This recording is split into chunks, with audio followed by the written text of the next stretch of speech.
Hi everyone, in this video I want to show you how I choose the correct time frame. Well, all time frames are really correct, but correct for our purposes. Okay, so as you can see, this is the Euro USD, and I have profiles on my MetaTrader 4, and therefore each one of these is a different time frame.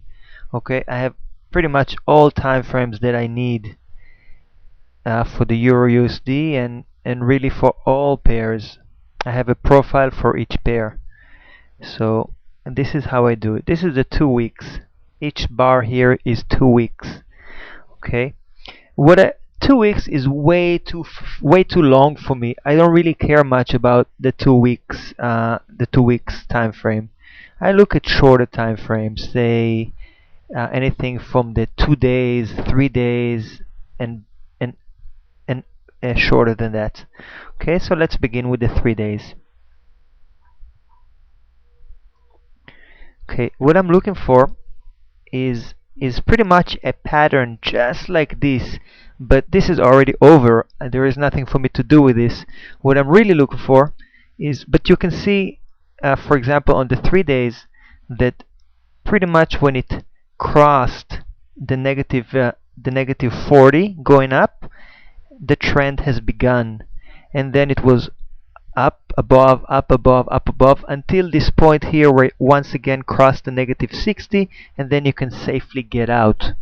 Okay, until this point we kind of look for long opportunities on a shorter time frame. Okay, I will explain that later in a different video, but for this video I really want to focus just on how I select uh, this time frame. If I knew in advance that this time frame will be the one to give me this signal to get out, this would be very helpful, wouldn't you say? Because then I can go to a shorter time frame and just really look for opportunities to get in, to buy long.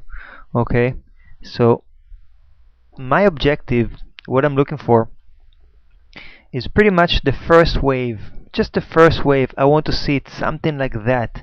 One swift move all the way from the bottom to the top, or the closest to that's possible. Sometimes it does not come so perfectly. But when I see that, then I know that this will be the time frame that will give me the end. Okay, so that's what I'm looking for. So let's go one time frame after the other and see if we can find which time frame will serve us best at the current situation. Okay, so we see here a move down and it ended somewhere here. Now this might not be the best time frame. Maybe the 20 hours will be a bit better. Okay, because it's a more swift move, or maybe even the 18 hours. Okay, maybe the 18 hours. Let's see, how about the 16 hours, if that's even better. And we see that actually the 16 hours as it's happening will be the best for it. Okay, and that actually also showed us the end of this move right here. You know, once it crossed the negative 40, sort of like a square, as you can see. Okay, and notice this trend here that we looked at on the 2 days, it's a bit more sensitive here. This is still a good time frame to show us that, but it's a bit more sensitive. Actually, it starts from here, and here it starts giving us the individual waves. Okay, so at the moment we have here also another wave down, and that it's clearly over. Now this is not the best time frame to look at it, but still, after the fact, in hindsight, we can see that it's over. Okay? Now we are really looking at this move here. That is a possible this is a possible trend, and this is a possible A, B, and C.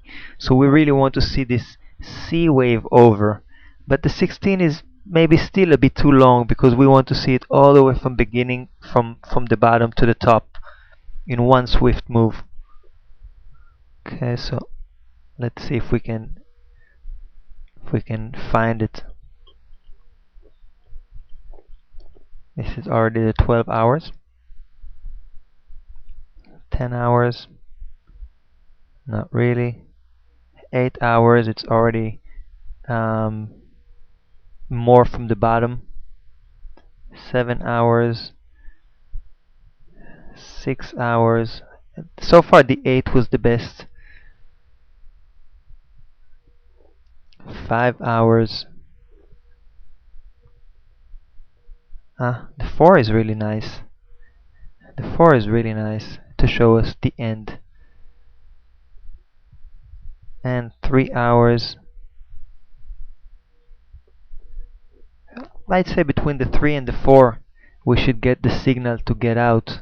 Maybe the 4 will be better. However, as you can see here on the 3, I made a wave analysis on that, an Elliott wave analysis.